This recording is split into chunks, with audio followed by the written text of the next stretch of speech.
ఇంకా 33వ వచనంలో ప్రభు అన్నారు, ఆకాశమును భూమియు గతించును కాని నా మాటలు ఏమాత్రము గతింపవు అని. చివరి రోజులు లేఖనంలో రాయబడినవన్నీ నెరవేరుటకై అవి ప్రతిదండన దినములని వాక్యం సెలవిస్తా ఉంది. చెరపట్టబడిన వారై సమస్తమైన అన్యజనముల మధ్యకు పోదురు అని ఇశ్రాయేలీల గురించి 24వ వచనంలో చూస్తాం.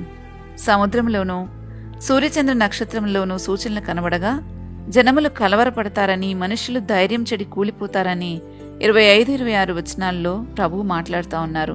అయితే 28వ వచనంలో ప్రభు ఒక గొప్ప మాట సెలవిస్తున్నారు. అదేంటంటే, ఇవి జరగనారంభించినప్పుడు మీరు ధైర్యం తెచ్చుకుని మీ తలలెత్తుకోండి, మీ విడుదల సమీపించుచున్నది అని అన్నారు.